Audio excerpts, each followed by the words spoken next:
음악은 따로 들려드립니다. 말로만 하는 음악 이야기. 오늘은 빌 에반스 이야기를 좀 해보려고 하는데요. 빌 에반스가 음악 생활을 한 중에 사이드맨으로서 다른 뮤지션의 리더 앨범에 참여했던 빌 에반스의 모습을 좀 살펴보려고 하는데, 어서 읽은 표현인데 빌 에반스는 흑인 음악 재즈에서 흑인의 감성을 따르지 않는 그만의 음악을 했다. 물론 흑인이 시작한 음악이긴 하지만 백인인 빌 에반스가 흑인의 감성을 따르지 않고 그만의 음악을 했다. 굳이 피부색을 운운하지 않더라도 빌 에반스가 음악을 시작했던 음악적 기반이나 그가 사용한 테크닉이나 스타일, 그리고 그가 음악에 담는 정서, 이런 것들이 남들과 달랐다. 그만의 음악을 했다. 여기에 방점이 있는 것 같은데, 그래서 이 사람이 거장이 아닌가 하는 생각을 하게 되는데요. 많은 팬들이 이야기를 할 때 재즈계의 쇼팽이라고 하는 그런 특유의 어떤 서정성, 굉장히 섬세하고 우아한 터치, 그런 자신의 자산을 갖고 그 모던 재즈 시대에 자신만의 길을 파고 51살 좀 일찍 돌아가시는데 그때까지 자신의 음악을 했다. 이런 거에 빌 에반스의 의미가 있는 것 같은데요. 근데 이런 빌 에반스도 음악을 처음 시작할 때는 다른 선배 뮤지션들의 밴드에 속해서 사이드맨으로 시작을 했고요. 경력 초반부터 중반까지는 이런 사이드맨 연주를 많이 했는데요. 오늘은 그런 사이드맨으로서의 빌 에반스를 5 앨범으로 소개를 좀 해보겠습니다. 첫 번째 빌 에반스의 사이드맨 작 중에서 고른 앨범은 마일스 데이비스 섹스텟의 재즈 앳 더 플라자 볼륨 1이라는 앨범이고요. 1958년도 연주를 담아서 좀 늦게 나왔는 1973년에 나온 앨범인데요. 그 중에 My Funny Valentine이라는 곡을 골라왔는데요. 1958년 9월 9일에 있었던 라이브 연주인데요. 플라자 호텔, 뉴욕의 플라자 호텔에서 마일스 데이비스가 속해 있던 콜롬비아 레코드에 재즈 부서가 있을 거 아니야. 재즈 디비전이 파티를 했대요.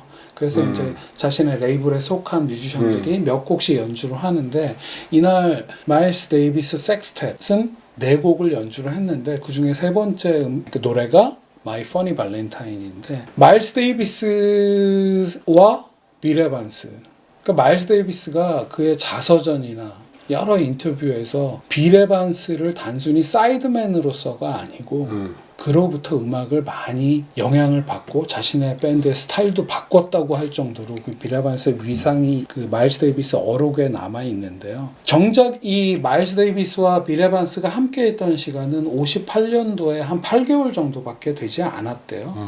그러니까 나중에 59년에 나오는 Kind of Blue 앨범을 위시하여 그들이 같이 했을 때 마일스 데이비스라는 뮤지션이, 그 거장이 빌 에반스로 받은 거나 역으로 빌 에반스가 마일스 데이비스 밴드에 있음으로써 얻은 그런 것들이 재즈 역사에서 되게 중요한 순간이라고 얘기하는 평론가들이 많죠. 재즈 역사에서 5손가락 안에 뽑히는 앨범이고, 이 앨범을 함께 했는데요. 그들이 함께 그 음악을 만들어가던 시절인 58년 9월 9일에 라이브 연주여서 한번 이 앨범을 들고 나왔는데요. 이 재즈 앳 더 플라자 앨범 속의 My Funny Valentine의 중간에 나오는 빌 에반스의 피아노 솔로를 아주 좋아하는데요. 마일스 데이비스의 그 뮤트 트럼펫 이후에 나오는 빌 에반스의 피아노 솔로, 별거 아닌 것 같은데 저는 마일스 데이비스가 이런 얘기를 했대요. 반짝반짝이는 아름다운 선율을 빌 에반스의 특징으로 꼽았다고 하는데, 어떤 리뷰에서 이번에 공부하다 보니까 재즈 앳 더 플라자 앨범에서의 My Funny Valentine에서 빌 에반스의 피아노 연주는 마일스 데이비스가 향후 몇 년 후 2기 퀸텟을 만들어서, 그 당시 피아니스트는 허비 행콕인데 허비 행콕과 어떤 음악을 할지를 미리 보여주는 전조 같았다. 이날의 그 라이브 연주를 한데 모아서 73년도에 앨범으로 나왔을 때 마일스 데이비스나 빌 에반스, 존 콜트레인, 캐넌볼 애덜리, 이런 뮤지션들을 좋아하는 팬들에게는 굉장한 선물이었을 것 같다는 생각도 들어요. 마일스 데이비스 연주 들으면은요, 군기가 잡혀 있어요. 빠탁하고 이렇게 날이 서 있거든요. 근데 여긴 그런 거 거의 없어요. 정말 편하게 연주를 하고 마일스 데이비스 한번 트럼펫 연주 한번 들어보세요. 빌 에반스도 대단한데 둘이 이렇게 같이 조화를 들을 때 얼마나 편하게 부르는지. 마일스 데이비스가 빌 에반스를 참 좋아했던 것 같아요. 마일스 데이비스 자서전에 저는 빌 에반스가 밴드와 함께하는 연주하는 방식이 마음에 들었습니다. 여기서 레드는 이제 레드 갈란드 그 전에 피아니스트였죠. 마일스 밴드에. 레드의 연주는 리듬을 끌고 가지만 빌의 연주는 리듬 뒤에서 행해집니다. 그것은 제가 지금 시도하고 있는 그 당시 58년도 얘기겠죠. 모달 연주를 위한 것입니다. 빌은 그걸 너무 잘 해내고 있고 전 그것을 좋아합니다.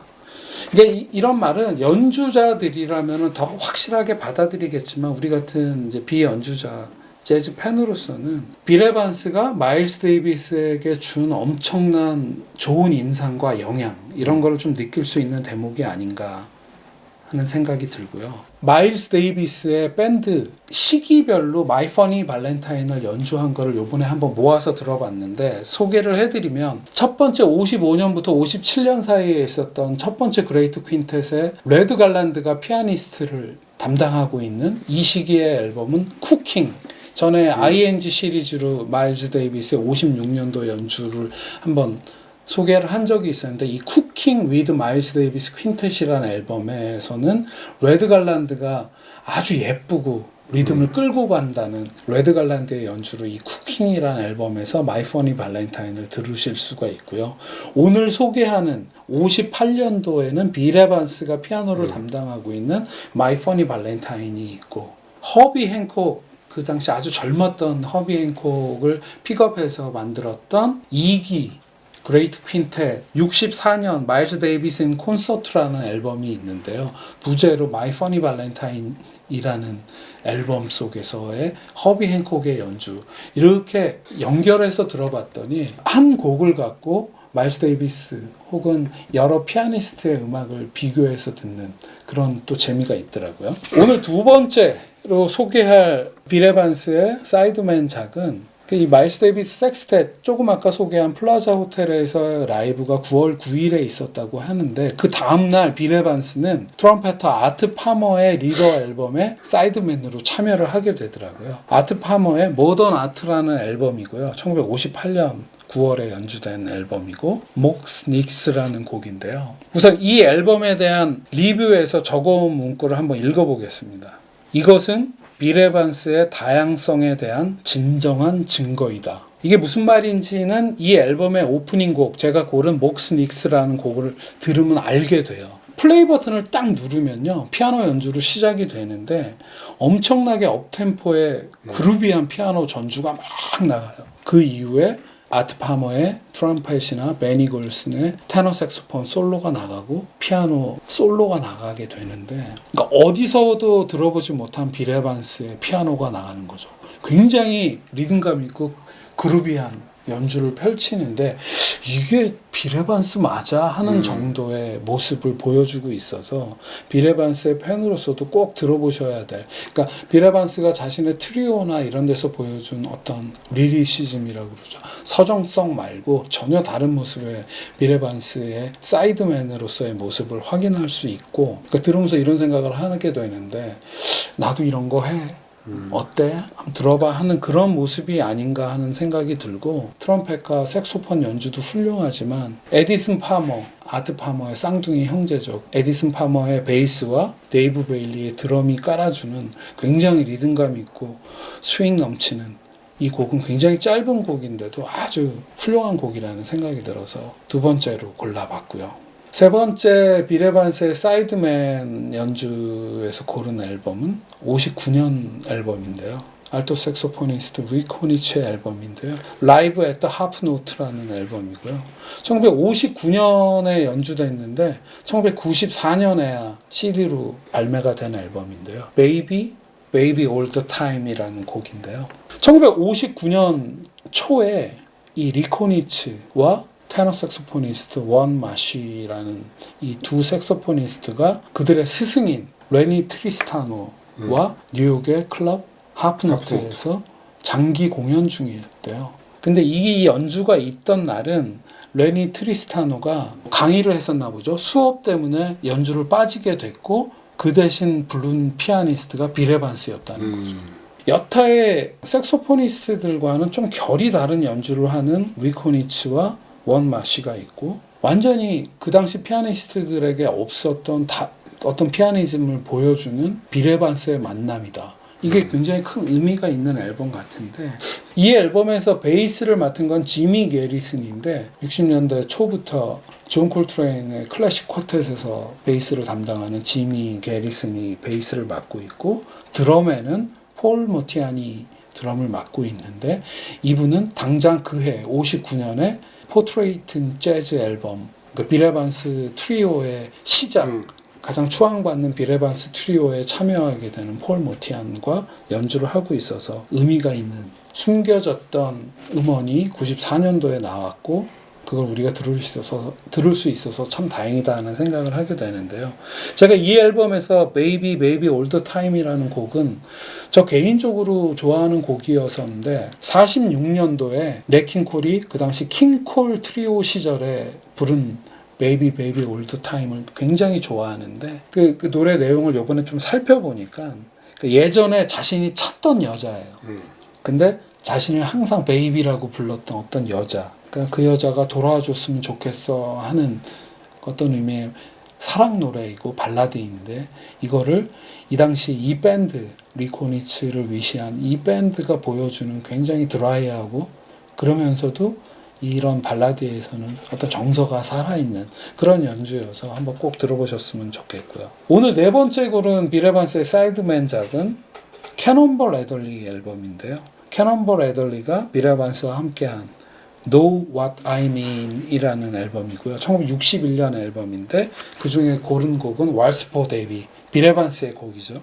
캐논볼 애들리와 빌 에반스가 언제 만났냐? 마일스 데이비스의 섹스텟에서 처음 만나지 않았나 하는 생각을 하게 되고 오늘 첫 번째 소개한 재즈 앳 더 플라자 앨범 그날의 그 재즈 앳 더 플라자 마일스 데이비스 섹스텟의 앨범에서는 철저하게 마일스 데이비스를 위주로 한 연주들을 밴드의 일원으로서 이 캐논볼 애들리와 빌 에반스가 펼치고 있는데 이 두 사람이 캐논볼 애들리와 빌 에반스가 함께한 앨범은 58년도에 포트레이트 오브 캐논볼이라는 앨범에서도 함께 했고 이 앨범도 빌 에반스의 사이드맨 작 중에 굉장히 인정받는 앨범인데 이 앨범 Know What I Mean 이 앨범에서는 캐논볼 애들리 리더작답게 리듬감 있고 굉장히 밝고 그런 연주들을 하고 있는데 전혀 이 두 사람의 다른 앙상블을 느낄 수 있고요. 빌 에반스의 왈스 포 데비, 빌 에반스 작곡 중에 아마 가장 유명한 곡일 텐데 그 조카 데비를 위해서 만들었다는 이 곡에